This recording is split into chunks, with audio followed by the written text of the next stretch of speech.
Next problem is the problem of God's omnipotence, right? Or the paradox of the stone, as it's known.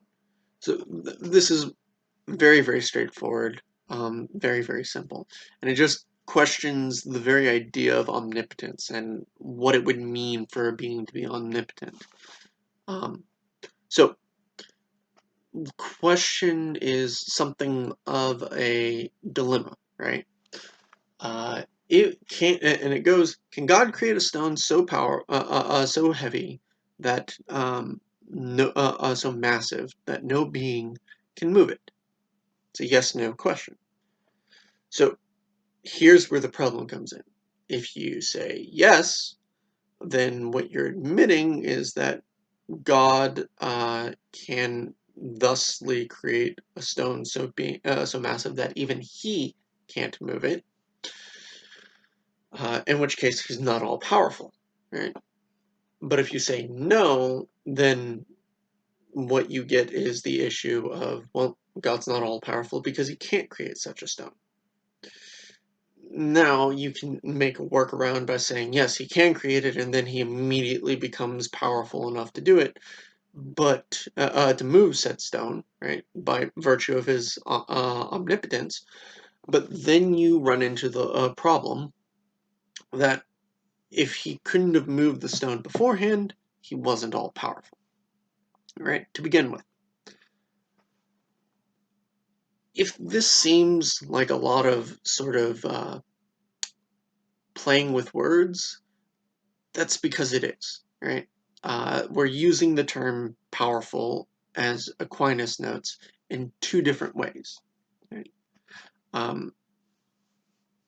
The idea is that a paradox by its nature is logically contradictory, which often is a result of a problem with language, right? Often. Um, this particular paradox, it's just, or I shouldn't say often is, but uh, in in some cases, paradoxes are a problem of language. Um, and in this case, that's what it is. We're using the word power in two different senses. Power in the first sense of so massive that no being, can God create something so massive that no being can move it? Right? Well, the act of creation is like a power as an ability.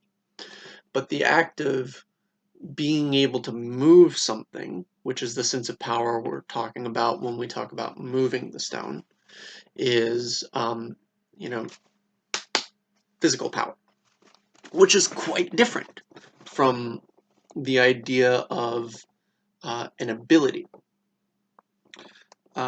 So, as Aquinas points out, this is just an issue of language, right?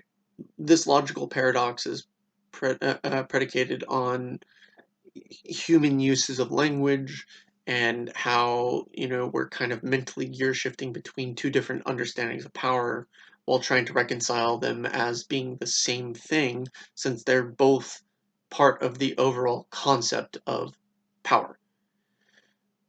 But our inability to do that doesn't preclude God's being all powerful, right? This is a problem with language, not with God himself.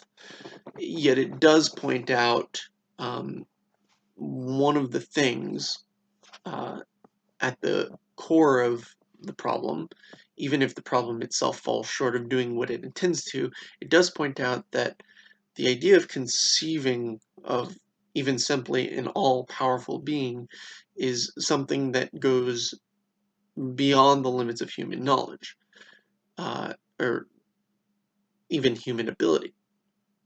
So, if we cannot conceive it, does that mean it's logically impossible? Or that it's unknowable? And if so, then sort of the objection goes, does that not mean that the very concept of God is sort of a logical impossibility as we understand him to exist? being all powerful or perfectly powerful, perfectly good, and perfectly knowing. There's something about the idea of perfection in those traits that, at least on the surface, is contradictory to their very nature. Right? Uh, Knowledge implies, and go back to week one, right? Omniscience. Knowledge, the existence of knowledge implies the existence of things to be ignorant of, right? It's a comparative notion in a sense, right? You only know or don't know, right, as a matter of ignorance. So if you know everything, does that mean you also know what you are ignorant of? What does it mean to be omniscient? What does it mean to be all powerful? Right? And again, with the idea of being a perfectly good being, what does it mean to be perfectly good? Right? What's the idea of good without a correlative, bad or evil? Right? It's something that flies in the face, or at least appears to fly in the face, of the very concepts which, define the traits. So that's one of the problems.